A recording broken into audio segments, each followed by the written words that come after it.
يسعك الفضاء الرحيم الفسيح فبالله كم تستطيع. السلام علیکم، میرا نام عبدالرحیم ہے. میں مختلف احادیث کی کتابوں سے مختلف ٹاپکس پہ ویڈیوز بنا رہا ہوں. تو امام ابو یعلا موصلی کی جو مجموعہ احادیث ہیں ان سے کچھ حدیثیں ہیں. اعوذ باللہ من الشیطان الرجیم، بسم اللہ الرحمن الرحیم. حدیث نمبر 970. حضرت ابو سعید خدری رضی اللہ تعالیٰ عنہ حضور اکرم صلی اللہ علیہ وسلم سے روایت کرتے ہیں، آپ نے فرمایا لوگوں پہ ایک زمانہ ضرور آئے گا کہ ان کے کئی گروہ آپس میں لڑیں گے. ان کو کہا جائے گا تم میں سے کوئی ایسا شخص موجود ہے جس نے حضور صلی اللہ علیہ وسلم کو دیکھا ہے؟ لوگ کہیں گے جی ہاں. ان کو اللہ عز و جل فتح عطا فرمائیں گے. پھر لوگوں کے کئی گروہ آپس میں جنگ کریں گے. ان سے کہا جائے گا تم میں سے کوئی ایسا شخص موجود ہے جس نے حضور صلی اللہ علیہ وسلم کے صحابی رضی اللہ تعالیٰ عنہ کو دیکھا ہے؟ بس کہا جائے گا جی ہاں. بس ان کو فتح دی جائے گی. پھر لوگوں کے کئی گروہ قتال کریں گے. تم میں سے کوئی ایسا شخص موجود ہے جو حضور صلی اللہ علیہ وسلم کا صحابی ہو؟ کہا جائے گا جی ہاں. بس ان کو فتح دی جائے گی.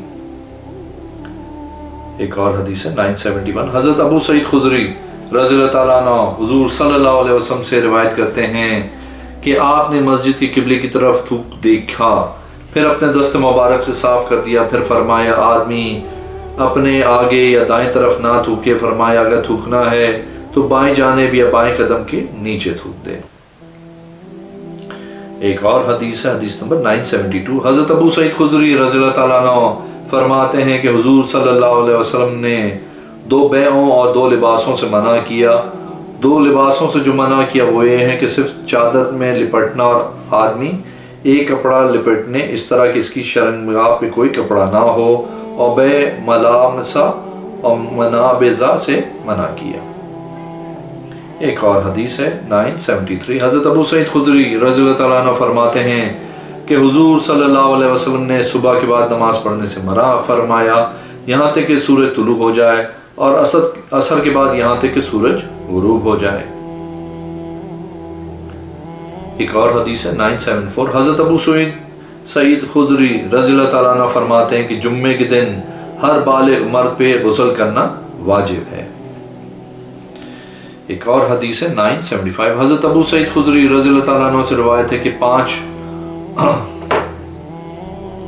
اواق سے کم دانوں یا کھجوروں میں زکوٰۃ نہیں ہے، اور 5 وسوقوں سے کم میں زکوٰۃ نہیں ہے، اور 5 اونٹوں سے کم میں زکوٰۃ نہیں ہے. ایک اور حدیث ہے 976. حضرت علا بن عبد الرحمن الجہنی اپنے باپ سے روایت کرتے ہیں کہ مجھے میرے باپ ابو سعید خدری رضی اللہ تعالیٰ عنہ سے سوال کیا کہ آپ رضی اللہ تعالیٰ عنہ نے رسول اللہ صلی اللہ علیہ وسلم سے تہمت باندھنے کے متعلق سنا؟ آپ رضی اللہ تعالیٰ عنہ نے فرمایا جی ہاں. میں نے کہا مجھے بیان کیجئے.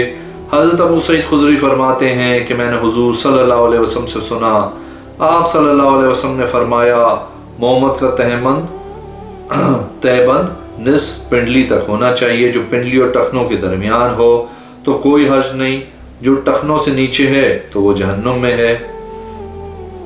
یہ آپ صلی اللہ علیہ وسلم نے 3 مرتبہ ارشاد فرمایا کہ اللہ تعالیٰ اس میں نظر رحمت نہیں فرماتا جس نے تہمت تکبر سے لٹکایا. ایک اور حدیث ہے 977. حضرت ابو سعید خدری رضی اللہ تعالیٰ عنہ فرماتے ہیں حضور صلی اللہ علیہ وسلم نے فرمایا جب تم میں سے کوئی 3 مرتبہ اجازت مانگ لے اور اس کو اجازت نہ ملے تو واپس چلا جائے. اور حدیث 978. حضرت ابن ابی سعص اپنے والد سے روایت کرتے ہیں کہ ان کی والدہ حضرت ابو سعید کے پاس تھیں تو ابو سعید نے فرمایا اے میرے بیٹے جب تو جنگل میں ہو تو بلند آواز سے اذان دے.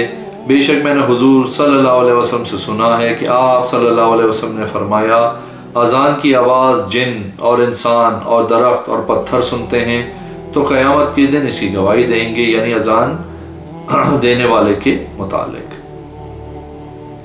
ایک اور حدیث ہے 979. حضرت ابو سعید خدری رضی اللہ تعالیٰ عنہ فرماتے ہیں کہ حضور صلی اللہ علیہ وسلم نے ارشاد فرمایا قریب ہے کہ آدمی کا بہترین مال بکریاں ہو، ان کو لے کے پہاڑوں کی چوٹیوں اور بارش برسنے کی جگہ پہ لے جائے اور اپنے دین کو فتنوں سے بچا لے. ایک اور حدیث ہے 980. حضرت ابو سعید خدری رضی اللہ تعالیٰ عنہ فرماتے ہیں کہ حضور صلی اللہ علیہ وسلم نے حدیبیہ کے دن فرمایا کوئی بھی رات کو آگ نہ جلائے. جب دوسرا دن آیا تو آپ صلی اللہ علیہ وسلم نے فرمایا جلاؤ اور پہن لو، کیونکہ تمہارے بعد کوئی بھی تمہارے مد اور تمہارے سا کو نہیں پہنچ سکتا. ایک اور حدیث ہے 981. حضرت ابو سعید خدری رضی اللہ تعالیٰ عنہ فرماتے ہیں بنی عمر بن عوف اور بنی خدرد کے دو آدمیوں کے آپس میں جھگڑا ہوا اس مسجد کے متعلق جس کے متعلق قرآن پاک نے کہا ہے اس مسجد کی بنیاد تقوی پہ رکھی گئی. حضرت ابو سعید خدری رضی اللہ تعالیٰ عنہ نے کہا وہ مسجد نبوی شریف ہے، اور عمری نے کہا اس سے مراد مسجد قباء شریف ہے. دونوں حضور صلی اللہ علیہ وسلم کے پاس آئے اور عرض کی یا رسول اللہ صلی اللہ علیہ وسلم اس سے مراد کون سی مسجد ہے؟ آپ صلی اللہ علیہ وسلم نے فرمایا اس مسجد سے مراد رسول اللہ صلی اللہ علیہ وسلم کی مسجد ہے، یعنی مسجد نبوی شریف، اور مسجد قباء بہت بھلائی والی ہے. ایک اور حدیث ہے 982. حضرت ابو سعید خدری رضی اللہ تعالیٰ عنہ فرماتے ہیں کہ حضور صلی اللہ علیہ وسلم نے فرمایا جب تمہارے کھانے میں مکھی گر جائے تو اس کو ڈبو لو، بے شک اس کے ایک پر میں شفا ہے اور ایک میں بیماری ہے.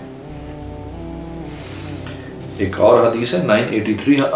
حضرت ابو سعید خدری رضی اللہ تعالیٰ عنہ فرماتے ہیں کہ حضور صلی اللہ علیہ وسلم نے فرمایا قیامت نہیں قائم ہوگی یہاں تک کہ زمین ظلم اور زیادتی سے بھر جائے، پھر میرے اہل بیت میں سے ایک آدمی امام آئے گا یا میری اولاد میں سے، وہ اس زمین کو عدل و انصاف سے بھرے گا جس طرح ظلم و زیادتی سے بھری ہوئی تھی. ایک اور حدیث ہے 984. حضرت ابو سعید خدری رضی اللہ تعالیٰ عنہ فرماتے ہیں کہ حضور صلی اللہ علیہ وسلم نے کھڑے ہو کے پانی پینے سے منع فرمایا. ایک اور حدیث ہے 985. حضرت ابو سعید خدری رضی اللہ تعالیٰ عنہ فرماتے ہیں کہ حضور صلی اللہ علیہ وسلم نے کھڑے ہو کے پانی پینے سے منع فرمایا.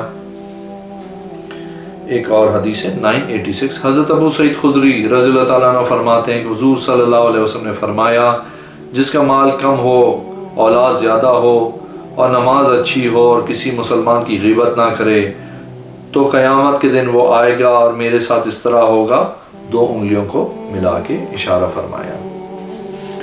ایک اور حدیث ہے 987. حضرت ابو سعید خدری رضی اللہ تعالیٰ عنہ فرماتے ہیں کہ حضور صلی اللہ علیہ وسلم کنواری لڑکی سے زیادہ حیادار تھے اور فرمایا قیامت نہیں آئے گی یہاں تک کہ بیت اللہ کا حج نہیں کیا جائے گا. اور حدیث ہے 988. حضرت ابو سعید خدری رضی اللہ تعالیٰ عنہ فرماتے ہیں کہ ہم نے حضور صلی اللہ علیہ وسلم سے اونٹنی اور گائیں کے پیٹ کے بچے کے بارے میں سوال کیا تو آپ صلی اللہ علیہ وسلم نے فرمایا اگر چاہو تو کھا لو، اس کی ماں کا ذبح کرنا اس کے بچے کا ذبح کرنا ہے. ایک اور حدیث ہے 989. حضرت ابو سعید خدری رضی اللہ تعالیٰ عنہ فرماتے ہیں حضور صلی اللہ علیہ وسلم اراجین پسند کرتے تھے، اس کو اپنے ہاتھ میں رکھتے تھے. ایک دن آپ صلی اللہ علیہ وسلم مسجد میں داخل ہوئے، آپ صلی اللہ علیہ وسلم کے ہاتھ میں اراجین تھی. آپ صلی اللہ علیہ وسلم نے مسجد کے قبلے کی طرف تھوک دیکھا، اس کے ساتھ آپ صلی اللہ علیہ وسلم نے کھرچا یہاں تک کہ وہ صاف ہو گیا. آپ صلی اللہ علیہ وسلم لوگوں کی طرف متوجہ ہوئے غصے کی حالت میں. پھر آپ صلی اللہ علیہ وسلم نے فرمایا تم میں سے کوئی پسند کرتا ہے کہ اس کے سامنے کوئی آدمی ہو اس کے منہ پہ تھوکے؟ بے شک جب تم کوئی نماز کے لیے کھڑا ہوتا ہے اس کے سامنے اس کا رب ہوتا ہے. کوئی بھی اپنے سامنے اور دائیں جانب نہ تھوکے، اگر تھوکنا ہی ہے تو اپنے بائیں جانب یا اپنے بائیں قدم کے نیچے تھوک دے. اگر نماز کے دوران جلدی شدت کے ساتھ ہو تو اس طرح تھوک دے. حضرت یحییٰ نے کپڑے میں تھوکا پھر کپڑے کو مل دیا. ایک اور حدیث ہے 990. حضرت ابو سعید خدری رضی اللہ تعالیٰ عنہ فرماتے ہیں جمعے کے دن ایک آدمی مسجد میں داخل ہوا اور رسول اللہ صلی اللہ علیہ وسلم منبر پہ جلوہ افروز تھے. اس آنے والے آدمی کو بلایا، اس کو فرمایا 2 رکعت ادا کرو. پھر وہ داخل ہو دوسری مرتبہ اور حضور پاک صلی اللہ علیہ وسلم منبر پہ جلوہ افروز تھے. آپ صلی اللہ علیہ وسلم نے اس آنے والے کو بلوایا اور اس کو حکم دیا کہ 2 رکعت پڑھو. پھر آپ صلی اللہ علیہ وسلم نے فرمایا صدقہ دو. بس صحابہ نے صدقہ دیا. آپ صلی اللہ علیہ وسلم نے اس کو 2 کپڑے دیے جو صدقہ کیا تھا. پھر آپ صلی اللہ علیہ وسلم نے فرمایا صدقہ کرو. اس آدمی نے 2 کپڑوں میں سے 1 کپڑا دے دیا. رسول پاک صلی اللہ علیہ وسلم نے اس فعل کو ناپسند کیا. فرمایا اس آدمی کی طرف دیکھو جب مسجد میں داخل ہو تو اس کی حالت بری تھی. میں نے امید کی کہ تم اس کو دو گے، بس تم اس پر صدقہ کرو یا اس کو پہناؤ. تم نے ایسا نہیں کیا. میں نے صدقہ کروایا تاکہ وہ تم کو 2 کپڑے دے دیے. پھر میں نے کہا کہ صدقہ کرو. اس نے 2 کپڑوں میں سے 1 واپس دے دیا. اپنے کپڑا لو. اور آپ نے ڈانٹا. ایک اور حدیث ہے 991. حضرت ابو سعید خدری رضی اللہ تعالیٰ عنہ سے روایت ہے کہ صحابہ کرام میں سے ایک آدمی نے عرض کی یا رسول اللہ صلی اللہ علیہ وسلم یہ بیماریاں جو ہم کو لگتی ہیں اس میں ہمارے لیے کیا ہے؟ آپ صلی اللہ علیہ وسلم نے فرمایا گناہوں کا کفارہ ہے. اس نے عرض کی یا رسول اللہ صلی اللہ علیہ وسلم اگرچہ تھوڑے ہی مصائب ہوں. آپ صلی اللہ علیہ وسلم نے فرمایا اگرچہ ایک کانٹا اس سے اوپر ہو یا اس سے اوپر ہو. اس نے اپنے لیے دعا کی کہ بخار سے جدا نہ ہو، مرنے تک ایسا بخار ہو کہ اس کی وجہ سے اس کا حج و عمرہ اللہ کی راہ میں، جہاد اور فرض نماز باجماعت نہ رہے. اس کے جسم کا کوئی آدمی ہاتھ لگاتا تو گرمی محسوس کرتا یہاں تک کہ وہ مر گیا. ایک اور حدیث ہے 992. حضرت ابو سعید خدری رضی اللہ تعالیٰ عنہ فرماتے ہیں کہ حضور صلی اللہ علیہ وسلم نے مشکیزے کو اوپر کر کے اس کا منہ نیچے کر کے اس کے نیچے سے منہ لگا کے پانی پینے سے منع فرمایا. ایک اور حدیث ہے حدیث نمبر 993. حضرت ابو سعید خدری رضی اللہ تعالیٰ عنہ فرماتے ہیں کہ حضور صلی اللہ علیہ وسلم نے منع فرمایا ہم کو قربانی کا گوشت 3 دن سے زیادہ کھائیں. پھر آپ صلی اللہ علیہ وسلم نے ہم کو کھانے اور رکھنے کی رخصت دے دی. راوی حدیث بیان کرتے ہیں کہ حضرت قتادہ بن نعمان ابو سعید رضی اللہ تعالیٰ عنہ کے بھائی آئے ان کے پاس. آپ رضی اللہ تعالیٰ عنہ کے پاس قربانی کا گوشت وادی قدید سے آیا تھا. حضرت قتادہ نے کہا گویا کہ یہ قربانی کا گوشت ہے، وادی قدید کا ہے. انہوں نے کہا جی ہاں. حضرت قتادہ نے کہا کیا رسول اللہ صلی اللہ علیہ وسلم نے قربانی کے گوشت کو ذخیرہ کرنے سے منع نہیں فرمایا؟ حضرت ابو سعید خدری رضی اللہ تعالیٰ عنہ فرماتے ہیں بالکل بات اسی طرح ہے کہ بے شک ان کے مطابق نیا حکم آ گیا ہے کہ آپ صلی اللہ علیہ وسلم ہم کو 3 دن سے زیادہ گوشت رکھنے سے منع کرتے تھے. پھر آپ صلی اللہ علیہ وسلم نے ہم کو قربانی کے گوشت سے کھانے اور ذخیرہ کرنے کی اجازت دے دی. ایک اور حدیث ہے 994. حضرت ابو سعید خدری رضی اللہ تعالیٰ عنہ فرماتے ہیں کہ حضور صلی اللہ علیہ وسلم نے مدینہ شریف کے دونوں کناروں کو حرام قرار دیا. درخت کو جھکا کے اپنے جھاڑنے کو کر پتے جھاڑنے کو ممنوع قرار دیا. ایک اور حدیث ہے 995. حضرت ابو سعید خدری رضی اللہ تعالیٰ عنہ فرماتے ہیں کہ حضور صلی اللہ علیہ وسلم نے ہمیں مختلف کھجوریں تقسیم فرمائی. ہم نے آپس میں زیادتی کے ساتھ فروخت کرنا شروع کر دی. حضور صلی اللہ علیہ وسلم نے ہم کو بیع کرنے سے منع کر دیا مگر برابر برابر. ایک اور حدیث ہے 996. حضرت ابو سعید خدری رضی اللہ تعالیٰ عنہ فرماتے ہیں کہ حضور صلی اللہ علیہ وسلم کے پاس ایک آدمی آیا. اس نے عرض کی یا رسول اللہ صلی اللہ علیہ وسلم مجھے کوئی وصیت کریں.